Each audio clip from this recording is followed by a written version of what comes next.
Assalamualaikum warahmatullahi wabarakatuh. Alhamdulillahirabbil alamin, nahmaduhu wa nusalli ala rasulihil karim, amma ba'd.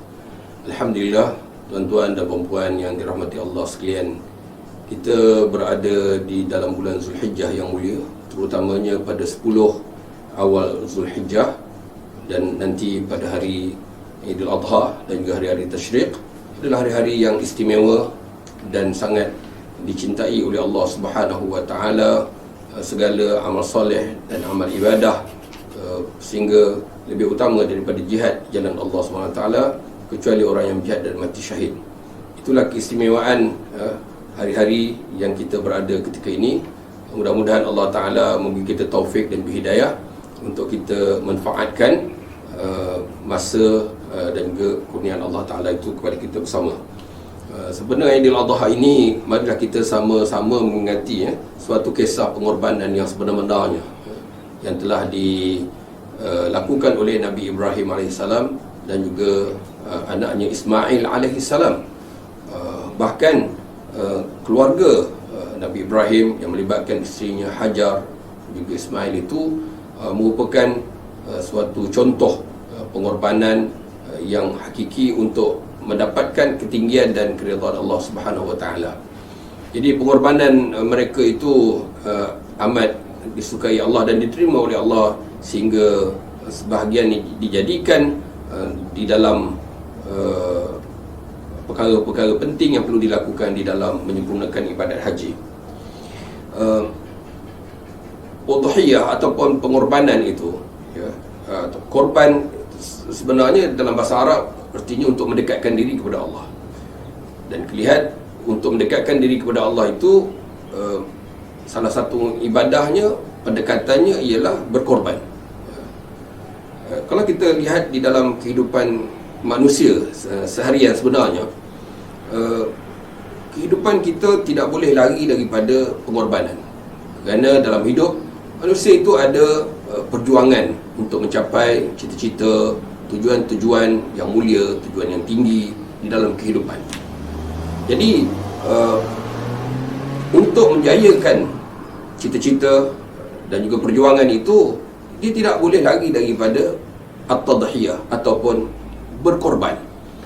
Sebab itulah aspek berkorban ini adalah suatu perkara yang sangat diambil berat dan diberikan janji-janji yang istimewa oleh Allah Subhanahu wa taala. Pengorbanan itu maksudnya ialah seseorang itu membelanjakan, mengorbankan apa-apa yang berharga pada dirinya, seperti dirinya sendiri, harta, masa, kedudukan dan apa sahaja yang berharga padanya untuk mencapai cita-cita yang tinggi, yang mulia, di samping mendapat ganjaran dan redha Allah Subhanahu wa taala. Dan sebaik-baik pengorbanan itu dilakukan untuk menegakkan agama Allah Subhanahu wa taala. Betul, Allah Taala janjikan orang yang melakukan pengorbanan jiwa dan harta untuk agama ini dijanjikan syurga. Innallaha ashtara minal mu'minina anfusahum wa amwalahum bi anna lahumul jannah. Yujahiduna fi sabilillah, yuqatiluna fi sabilillah, fayaqtuluna wa yuqtalun. Untuk kita menyempurnakan ibadah juga, kita mesti berkorban. Tidak mungkin kita dapat menyempurnakan ibadah yang sebaik-baiknya di hadapan Allah tanpa kita mengorbankan kerehatan kita, mengorbankan keseronokan kita, supaya dapat kita lakukan ibadah dengan tenang, dengan fokus, dan mendekatkan diri kepada Allah Subhanahu Wa Taala.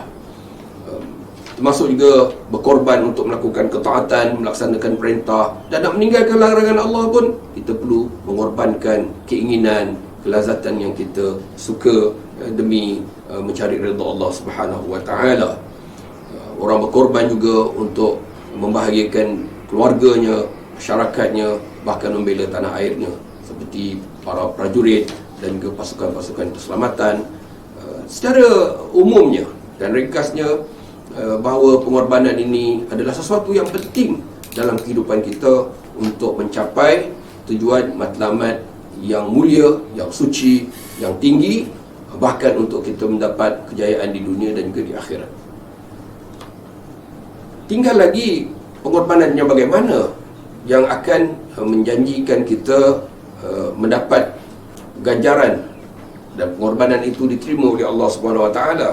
Ada beberapa perkara di dalam amalan korban yang dilakukan oleh Nabi Ibrahim alaihissalam demi mentaati perintah Allah Subhanahu Wa Taala itu, ya, yang pertamanya, ya, Nabi Ibrahim alaihissalam, ya, melakukan korban yang besar itu, iaitu kerana menyambut dan taat kepada perintah Allah Subhanahu Wa Taala. Yang pertama. Jadi kita kena berkorban untuk taat kepada perintah Allah Subhanahu Wa Taala. Itu pengajaran besar di situ, ya. Dan kita tidaklah diminta berkorban sebesar dan sehebat Nabi Ibrahim dan juga Ismail, kerana Allah Ta'ala tahu tahap keimanan kita dan juga keimanan para Nabi alaihi wassalatu wassalam, ya, para anbiya alaihi wassalatu wassalam. Oleh itu kita mengambil pengajaran daripada pengorbanan besar itu. Antaranya yang kedua, mengutamakan cinta Allah daripada cinta kepada diri dan juga anak-anak. Jadi ya, pengorbanan Nabi Ibrahim dikatakan pengorbanan besar kerana dia mengutamakan cinta kepada Allah berbanding cinta kepada harta, diri dan juga anak kesayangannya. Yang keduanya dikatakan pengorbanan yang besar kerana ketaatannya dan tanpa ragu-ragu dengan ikhlas melaksanakan apa yang diminta oleh Allah Ta'ala daripadanya. Berkorban sesuatu yang berharga, yang terbaik yang ada pada dirinya, ya, iaitu Nabi Ismail alaihissalam.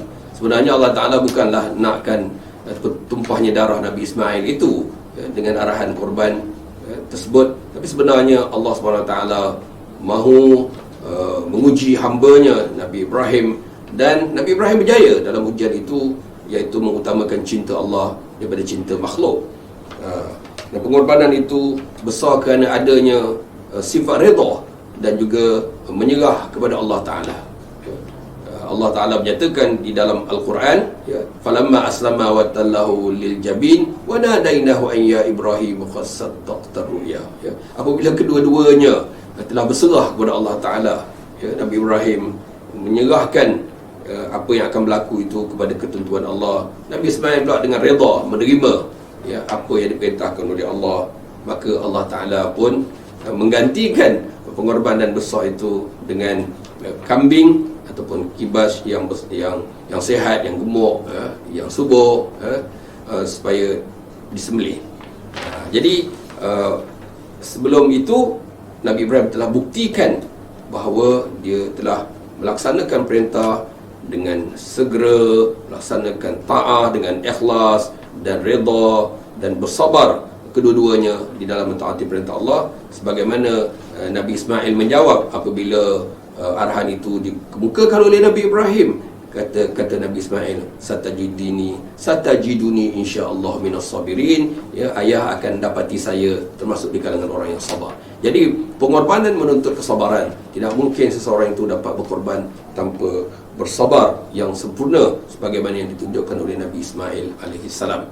Jadi tuan-tuan dan puan-puan sekalian, peristiwa Idul Adha ini mengingatkan kita pengorbanan yang besar, dan marilah kita sama-sama mencontohi, ya, bagaimana pengorbanan besar Nabi Ibrahim demi mentaati perintah Allah Ta'ala, demi menegakkan syiar agama Allah Ta'ala ini. Mudah-mudahan tazkirah ringkas ini, ya, perkongsian ini memberikan kita semangat dan juga kesedaran untuk kita meningkatkan kemampuan kita untuk berkorban demi perjuangan mencapai cita-cita yang lebih mulia dan tinggi di sisi Allah Subhanahu Wa Taala. Wallahu taala alam. Apa yang benar itu daripada Allah, salah silap saya mohon ampun dan maaf. Aqulu qawli hadza wa astaghfirullah li wa lakum wa lisairil muslimin wastaghfiruh innahu huwal ghafurur rahim. Innal hamda wan ni'mata laka wal mulk la sharika laka اللهم لبيك لبيك لا شريك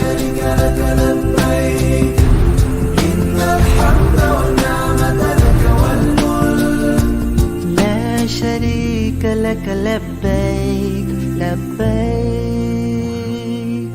لبيك